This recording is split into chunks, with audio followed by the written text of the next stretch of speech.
Before starting today's class, a quick reminder that we have an application. Application की link आपको description में मिल जाएगी, वहां से आप इसे डाउनलोड कर सकते हैं. आप प्ले स्टोर से भी इसे डाउनलोड कर सकते हैं एंड ऐप स्टोर से भी इसे डाउनलोड कर सकते हैं. जैसे आप एप्लीकेशन डाउनलोड करेंगे आपको लॉगिन करना होगा. लॉगिन करने के बाद आप स्टोर पर क्लिक कर सकते हैं. स्टोर में आपको कोर्स लिस्ट मिलेगी. इस कोर्स लिस्ट में से आप अपना डिजायर्ड कोर्स सेलेक्ट कर सकते हैं एंड एनरोल कर सकते हैं. फॉर एग्जाम्पल, अगर मैं फोरेंसिक साइंस नेट की प्रिपरेशन कर रही हूँ तो मैं फोरेंसिक साइंस नेट का कोर्स सेलेक्ट करूंगी. अगर मैं क्रिमिनोलॉजी की प्रिपरेशन कर रही हूँ तो मैं यूजीसी नेट क्रिमिनोलॉजी का कोर्स सेलेक्ट करूंगी. अगर मैं मास्टर्स की प्रिपरेशन कर रही हूँ और मुझे सेमेस्टर क्लासेस चाहिए तो मैं सेमेस्टर क्लासेस का कोर्स चूज करूंगी. फॉर एग्जाम्पल, अगर मैं यूजीसी नेट फोरेंसिक साइंस की प्रिपरेशन कर रही हूँ तो मैं फोरेंसिक साइंस का कोर्स चूज करूंगी. अगर मैं क्रिमिनोलॉजी की प्रिपरेशन कर रही हूँ तो मैं क्रिमिनोलॉजी का कोर्स चूज करूंगी. इसके अलावा सेमेस्टर क्लासेस भी अवेलेबल है एंड फोरेंसिक के फील्ड में जितने भी entrance examination, BSc entrance examination, MSc entrance examination के कोर्सेज भी अवेलेबल हैं. इसके अलावा साइंटिफिक ऑफिसर, साइंटिफिक असिस्टेंट के कोर्सेज भी अवेलेबल हैं. तो आप अगर किसी भी एंट्रेंस एग्जामिनेशन, किसी भी कॉम्पिटेटिव एग्जामिनेशन की प्रिपरेशन कर रहे हैं फोरेंसिक साइंस या क्रिमिनोलॉजी के फील्ड से, तो वो सारी की सारी क्लासेस आपको सिर्फ और सिर्फ मिलेंगी हमारे एप्लीकेशन पे. तो हमारा एप्लीकेशन डाउनलोड आप कर सकते हैं. Get to download our application and start your preparation with us. So basically we have two types of courses in our application, video lecture course and study material course. So video lecture course में आपको सारी की सारी चीजें मिलती हैं. Video lectures, PDF, study material, mock test, previous year question paper, everything. Study material course में आपको सिर्फ और सिर्फ study material, previous year question papers और मॉक टेस्ट मिलते हैं. वीडियो लेक्चर्स उसमें इंक्लूडेड नहीं होते हैं. So that's the basic difference between video lecture course and study material course. So it's clear now. You can join these classes according to your preparation and start preparing with us. Hello everyone, welcome to today's class. And आज की class में हम पढ़ रहे हैं surface chemistry. Okay, तो आज की क्लास में हम सरफेस केमिस्ट्री कंप्लीट कर रहे हैं. सो सारी इंपॉर्टेंट चीज़ें रिलेटेड टू सरफेस केमिस्ट्री आज के लेक्चर में हम कवर करेंगे. Okay, so the phenomena occurs at the interface of two surfaces. At the interface of two surfaces. सो दो सरफेस के बीच में ये सरफेस केमिस्ट्री लगेगी. नाम ही surface chemistry, as the name suggest. जो भी केमिस्ट्री की कॉन्सेप्ट्स लग रहे हैं कहाँ पे लग रहे हैं? सरफेस पे. सो दो ऐसे सरफेसेस, उनके इंटरैक्शन, इंटरफेस जो होता है वहाँ पे सरफेस केमिस्ट्री लगेगी. Okay, which can be solid, liquid. ये जो दो इंटरफेस है वो सॉलिड हो सकता है, लिक्विड हो सकता है. मतलब एक फेज सॉलिड हो सकता है, एक फेज लिक्विड हो सकता है. दूसरा फेज जो है एग्जाम्पल सॉलिड गैस का हो सकता है, सॉलिड वैक्यूम का हो सकता है, लिक्विड गैस का हो सकता है. Okay, some applications of surface chemistry is also known as surface engineering.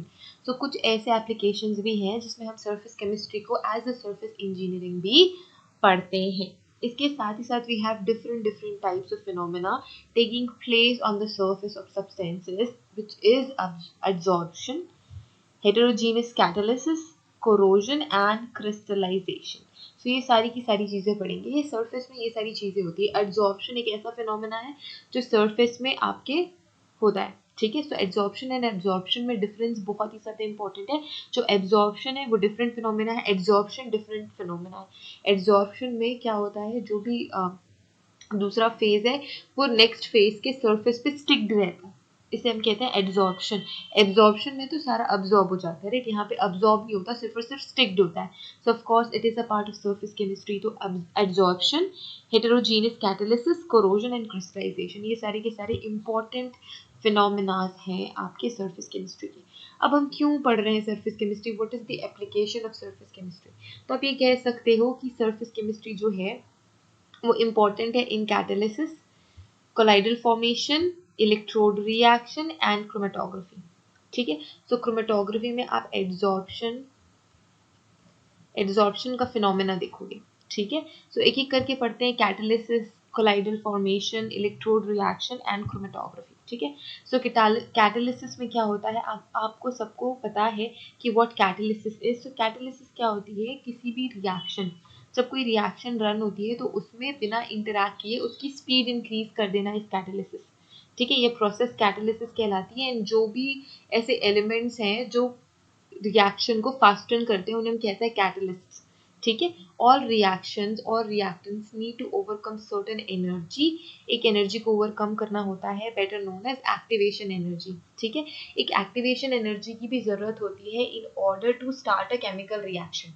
ठीक है, जो जितने भी रिएक्टेंट्स हैं उनको एक एनर्जी ओवरकम करती है, एंड ये होता है एक्टिवेशन एनर्जी। तो बिना एक्टिवेशन एनर्जी आपके जो सब्सटेंसेस है वो एक्टिवेट नहीं होंगे और कोई भी प्रोडक्ट का फॉर्मेशन नहीं करेंगे, ना ही केमिकल जो प्रोसेस है, जो केमिकल रिएक्शन है वो प्रोसेस होगी। ठीक है, this activation energy is the difference between the energy of transition state and reactant species.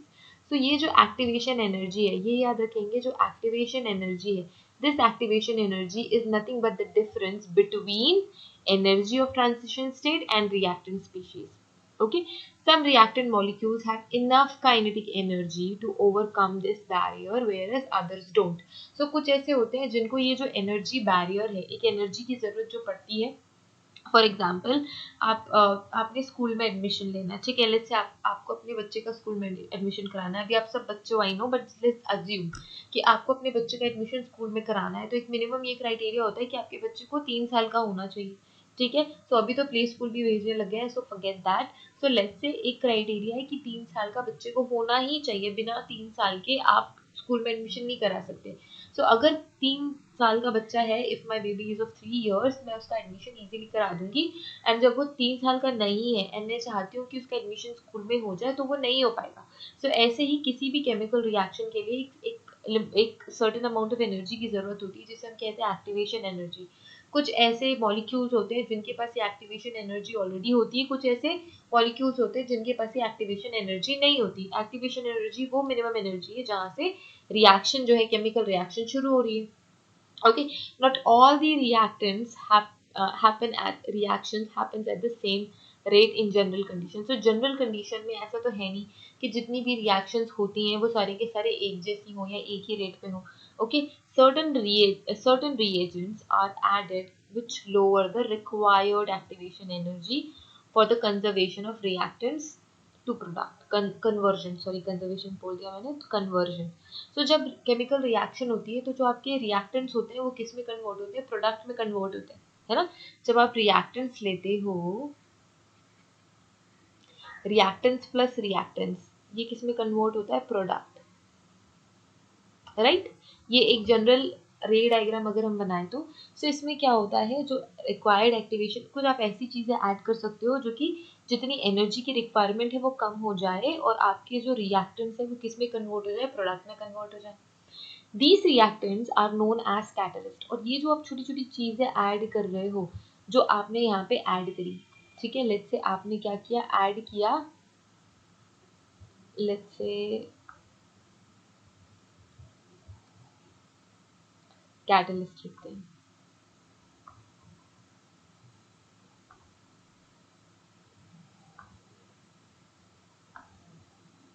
Okay,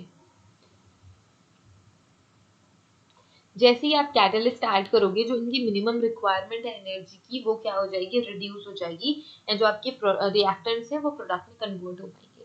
ये जो आप कैटलिस्ट ऐड कर रहे हो, ये जो आप स्मॉल मॉलिक्यूल्स ऐड कर रहे हो, सो दैट आपकी जो बैरियर है एक्टिवेशन एनर्जी का वो रिड्यूस हो जाए एंड आपकी रिएक्शन हो सके, केमिकल रिएक्शन प्रोसीड कर सके, तो इन्हें आप कहते हो catalyst. Okay, and these catalyst, okay, these are nothing but the catalyst, wait, ठीक है, catalyst, and this process of lowering the activation energy is known as catalysis। so जैसे हमने activation energy लो करी, तो उसे हम उस process को हम कहेंगे catalysis, and जो भी आप substances add करोगे to lower the activation energy, वो कहलाती है catalyst। ठीक है, तो यहाँ पे हमने एक ग्राफ बनाया, this is reaction process, this is energy, and यहाँ पे कैटलिस्ट के साथ पे आप क्या करते हो, एक्टिवेशन एनर्जी को रिड्यूस कर सकते हो, एंड बिना कैटलिस्ट के जो एक्टिवेशन एनर्जी है उसका जो लेवल है वो हाई है।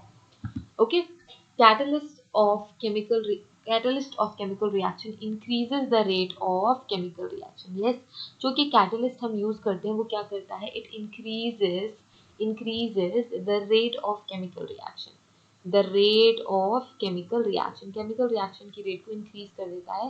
with the help of a catalyst we can increase the rate of chemical reaction with the help of a catalyst। Catalyst increase the rate of reaction without undergoing any chemical or physical change. तो जो आप catalyst add कर रहे हो वो ना chemically change होगा ना वो फिजिकली चेंज होगा, वो बिना किसी केमिकल एंड फिजिकल चेंज के केमिकल रिएक्शन को फास्टन करता है बिना इन्वॉल्व हुए।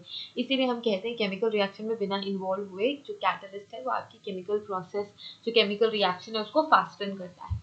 Catalysts are just decrease the energy barrier of the conversion of reactants to product. तो ये क्या काम करते हैं, ये काम करते हैं कि ये सिर्फ और सिर्फ एनर्जी जितनी रिक्वायरमेंट है एनर्जी की उसको डिक्रीज कर देते हैं, जिससे कि जो कन्वर्जन है रिएक्टेंट्स का प्रोडक्ट में वो क्या हो जाता है, बढ़ जाता है। ओके अब कितने टाइप के कैटलिस्ट होते हैं, तो मेजरली हमने कैटेगराइज किया हुआ है, दो तरीके के कैटलिस्ट होते हैं, एक होते हैं होमोजीनियस, दूसरे होते हैं हेटेरोजीनियस। होमोजीनियस मतलब similar. Homogeneous catalysis of chemical reaction is a process where the reactants involved in the reaction and the catalysts are in the same phase. ठीक है, ये सेम फेज में है, जो आपके रिएक्टेंट्स जिस फेज में है उसी फेज में आपका कैटलिस्ट भी है। For example hydrolysis of sugar in the presence of sulphuric acid. So presence किसके प्रेजेंस में हो रहा है, सल्फ्यूरिक एसिड यहाँ पे क्या है, कैटलिस्ट है, एंड यहाँ पे क्या होगा, आपके शुगर का हाइड्रोलिसिस होगा। ठीक है, सो सेम फेज में है। हेटेरोजीनियस कैटलिस्ट क्या होते हैं, heterogeneous catalyst of a chemical reaction is a process where the reactants involved in the reaction and catalysts are in different phase. So जो आपके reactants हैं, जो catalyst है, वो दो different phases में है। For example, reaction of hydrogen and nitrogen in the presence of finely divided iron from ammonia. ठीक है, तो अमोनिया से फाइनली डिवाइडेड आयन के प्रेजेंस में हाइड्रोजन और नाइट्रोजन क्या कर रहे हैं, रिएक्ट कर रहे हैं। सो ये आपका हेटेरोजीनियस कैटलिस्ट हो गया, बिकॉज जो रिएक्टेंट्स हैं एंड जो आपका कैटलिस्ट है ये दोनों ही डिफरेंट फेज में हैं। अब मॉडर्न थ्योरी क्या है, the modern theory of adsorption propose a 5 step mechanism. एक सेकेंड,